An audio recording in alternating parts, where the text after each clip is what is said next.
Assalamualaikum warahmatullahi wabarakatuh.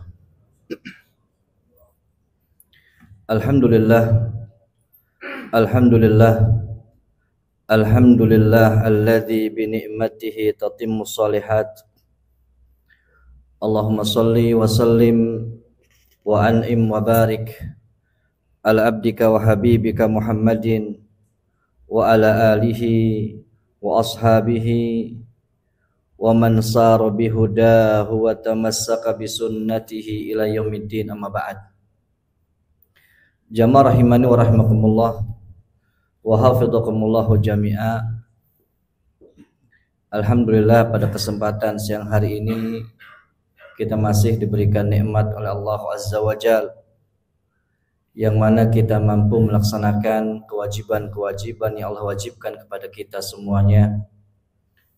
Dan kita berharap dan berdoa kepada Allah Azza wa Jalla, mudah-mudahan ibadah kita dan amal-amal saleh kita diterima oleh Allah Azza wa Jalla dan sebagai timbangan kebaikan di hari kiamat kelak.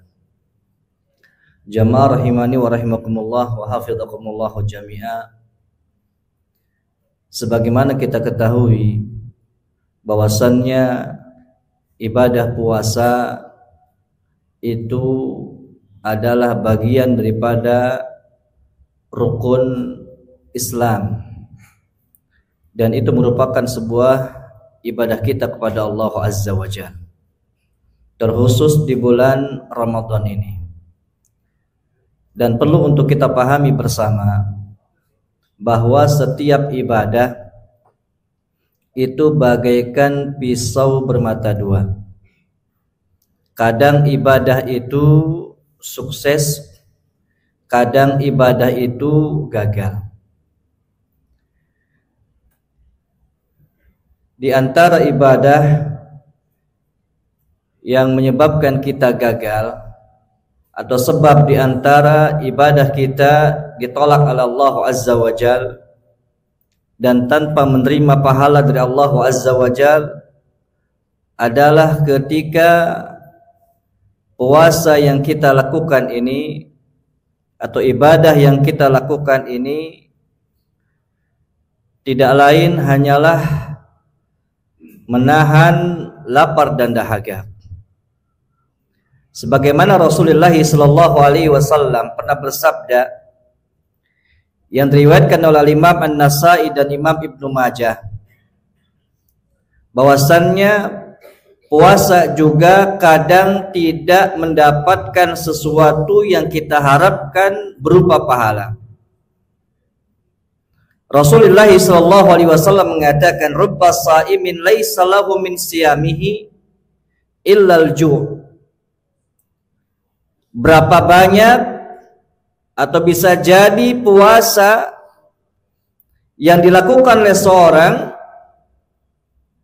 ternyata puasa tersebut tidaklah mendapatkan apa-apa kecuali hanyalah rasa lapar. Dan dalam riwayat yang lain, al-atash, dan dahaga yang didapatkan. Dan ada penyebab yang menyebabkan puasa kita tidak mendapatkan pahala dari Allah Azza wa Jalla. Rasulullah sallallahu alaihi wasallam menegaskan dalam sebuah hadis yang diriwayatkan oleh Al-Imam Bukhari dan Imam Muslim. Rasul sallallahu alaihi wasallam bersabda, "Man sama Ramadana imanan wa ihtisaba, ghufira lahu ma taqaddama min danbihi." Barang siapa yang berpuasa dasarnya iman kepada Allah, wa ihtisaba, dan mengharap pahala dari Allah Azza wa Jalla, ghufira lahu ma taqaddama min danbihi, maka Allah Azza wa Jalla akan mengampuni dosa-dosanya yang telah lalu. Jadi syarat yang pertama adalah al-iman dan juga ihtisab. Al-Imam An-Nawawi rahimahullahu ta'ala ketika beliau mengatakan bagaimana seorang dinyatakan beriman terkait dengan ibadah puasa tersebut, kata beliau, tasdiqan bi annahu haqqun. Dia meyakini di dalam kalbunya bahwa puasa itu betul-betul benar adanya, diwajibkan oleh Allah Azza wa Jalla. Wahtisaba, adapun ihtisaba disampaikan oleh Imam An-Nawawi rahimahullahu taala, annahu yuridullah taala, yang dia inginkan adalah Allah Azza wa Jalla. La yaqsidu ru'yatan nas, dia tidak ingin mendapatkan pandangan dari manusia, au ghairu dzalika mimma yukhaliful ikhlas, atau apa saja yang menyebabkan keluar daripada keikhlasan. Maka syarat yang pertama diterimanya pahala adalah ketika seorang berpuasa dengan dasar keikhlasan karena Allah Azza wa Jalla. Oleh karena itu dalam sebuah hadis kursi Allah Azza wa Jalla mengatakan, fa innahu li wa ana ajzi bihi. Pahala itu hanya untukku dan akulah yang tahu berapa kadar ketentuan pahala yang ditetapkan di dalam masalah puasa tersebut. Kemudian disebutkan pula yang kedua, ada orang berpuasa tapi tanpa ada ilmu, sing penting ikut-ikutan. Ketika adzan subuh misalnya, dia mulai puasa. Kemudian sampai kepada terbenamnya matahari atau adzan maghrib, kemudian dia buka puasa. Hanya sekedar ikut-ikutan saja tanpa dia mengetahui kenapa dia berpuasa. Disebutkan oleh sahabat Abu Darda radhiyallahu taala anhu ketika beliau mengatakan, ya habbada naumul aqyas wa iftaruhum kaifa yaqbiduna syahrul hamqa wa siyamahum lamisqalu darratin min birrin sahibi taqwa wa yaqin a'dhamu wa arjahu min amsali jibali ibadatan minal muqtarrin. Disebutkan, kata Abu Darda radhiyallahu taala anhu, duhai betapa hebatnya tidur dan juga makan minumnya seorang yang berilmu. Namun bagaimana mereka bisa mengalahkan pahala salat malam dan puasanya orang-orang yang bodoh, orang-orang yang tanpa ada ilmu. Lamisqala darratin min birrin, sungguh sebesar biji sawi dari kebaikan, min sahibi birrin wa taqwa, dari orang yang bertakwa dan orang yang penuh keyakinan kepada Allah, itu lebih utama daripada ibadahnya orang-orang yang tertipu karena kebodohan walaupun ibadahnya sebesar gunung, alias banyak ibadahnya. Maka al-ibratu bil ilmi fi kulli ibadat. Jadi pelajaran yang bisa diambil adalah sejauh mana ilmu itu ada dalam setiap ibadah-ibadah yang dilakukan oleh kita semuanya. Kemudian ada yang berpuasa hanya sekedar menahan makan dan minum saja. Akan tetapi kedustaan, akan tetapi mengamalkan fitnah-fitnah yang dilakukannya kepada orang lain tetap itu berjalan. Maka ini juga menyebabkan puasa seorang akan gagal. Rasulullah sallallahu alaihi wasallam pernah menyampaikan dalam sebuah hadis yang diriwayatkan oleh Imam Al-Bukhari, man lam yada qaula zur wal amala bihi, barang siapa yang masih senantiasa melakukan yang namanya az-zur. Al-Imam As-Suyuti rahimahullahu ta'ala mengatakan bahwasannya az-zur adalah al-kadhibu wal buhtan, orang masih berbicara dusta, orang masih memfitnah orang lain padahal dia berpuasa, wal amala bihi, dan dia masih senantiasa mengamalkan itu semuanya, maka kata Rasulullah sallallahu alaihi wasallam, falaisa lillahi hajah fi an yadda'a ta'amahu wa syarabahu. Sejatinya Allah Azza wa Jalla enggak butuh kepada dia terkait dengan meninggalkan makanan dan minumannya, karena dia hanya sekedar melakukan puasa, menahan makan dan minum saja. Dan Al-Imam Al-Ghazali rahimahullahu ta'ala ketika beliau mengatakan, orang ketika berpuasa hanya sekedar menahan makan dan minum, ini derajat yang paling rendah. Ini derajat yang paling rendah di kalangan orang-orang yang berpuasa. Bahkan disebutkan oleh seorang ulama tabi'in, Maimun ibn Mihran rahimahullahu ta'ala, ketika beliau mengatakan, inna ahwana saumi tarqut ta'ami wasyarab. Sejatinya puasa yang paling ringan, puasa yang kedudukannya paling bawah, adalah seorang ketika berpuasa hanya sekedar menahan lapar dan dahaga saja. Kemudian pula ada penyebab puasa yang itu tidak mendapatkan pahala.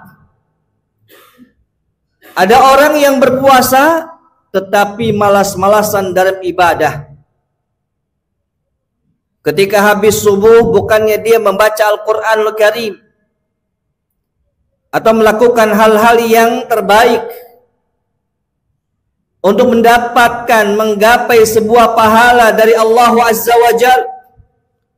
Padahal Rasulullah sallallahu alaihi wasallam menyatakan dalam sebuah hadis yang diriwayatkan oleh Imam Ibnu Majah dan Al-Imam At-Tirmidzi, bahwasannya Rasulullah sallallahu alaihi wasallam menyatakan, idza jaa Ramadan, ketika datang Ramadan, tuftahu fihi abwabul jannah, dibuka pintu-pintu surga, wa tughlaqu fihi abwabun nirat, dan ditutupnya pintu-pintu neraka, wa tasaffadu asyayatin, dan syaitan pun dibelenggu, wa nada munadin minas sama'i fi kulli lailah, kemudian ada panggilan setiap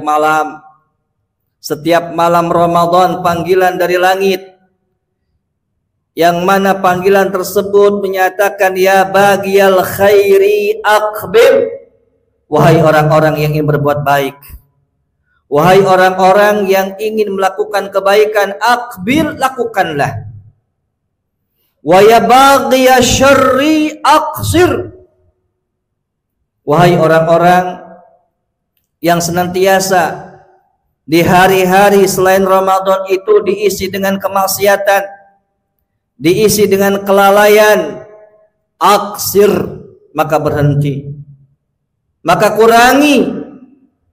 Itu adalah panggilan dari Allah Azza wa Jal, yang mana seorang ketika berpuasa betul-betul dia sedang melaksanakan sebuah kewajiban yang pahalanya hanyalah dari Allah Azza wa Jalla. Maka Abdullah atau Jabir bin Abdullah radhiyallahu taala anhu pernah mengatakan tentang puasa 24 karat, dan itu dinyatakan oleh Imam Al-Ghazali sebagai puasa tingkatan kelas yang paling tinggi, puasa yang paling utama. Disampaikan oleh beliau dalam kitabnya Ihya Ulumuddin, ya, di mana Jabir bin Abdullah radhiyallahu taala anhu mengatakan, idza sumta falyasum sam'uka, ketika kau berpuasa, falyasum sam'uka, maka puasalah pula pendengaranmu, wa basaruka, dan puasa pula penglihatanmu, walisanuka, dan juga puasa lisanmu, anil kadhibi wal ma'athim, dari perbuatan dusta dan juga dosa serta kemaksiatan.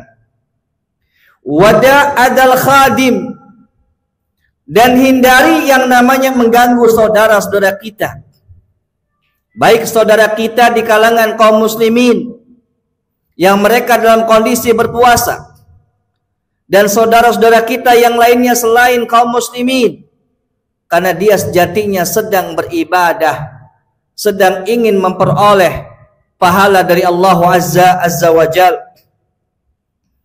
Kemudian beliau melanjutkan radhiyallahu taala anhu, falyakun alaika waqarun, maka kewajiban atasmu untuk waqar, bersikap tenang, wasaqina, bersikap punya adab, yauma siyamika, ketika hari engkau sedang berpuasa, wala taj'al yauma fitrika wa yauma siyamika sawa, jangan kau jadikan antara waktu kau berpuasa dengan waktu kau tidak berpuasa itu sama-sama saja.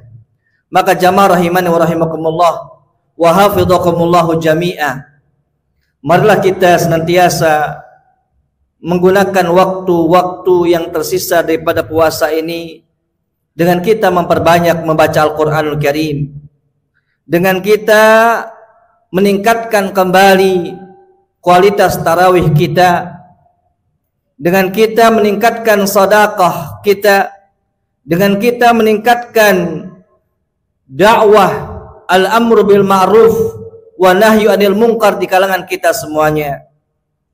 Maka dengan ini semuanya menjadi sebuah penghias untuk kita semuanya terkait dengan puasa kita dan puasa di bulan Ramadan ini, serta ibadah-ibadah, kegiatan-kegiatan yang lainnya yang ada di bulan Ramadan ini. Mudah-mudahan Allah Azza wa Jalla senantiasa memberikan kepada kita keistiqomahan, memberikan kepada kita pengabulan akan apa yang kita minta kepada Allah Azza wa Jalla. Wallahu ta'ala a'lamu bissawab. Subhanakallahumma bihamdika asyhadu an la ilaha illa anta astaghfiruka wa atubu ilaik. Assalamualaikum warahmatullahi wabarakatuh.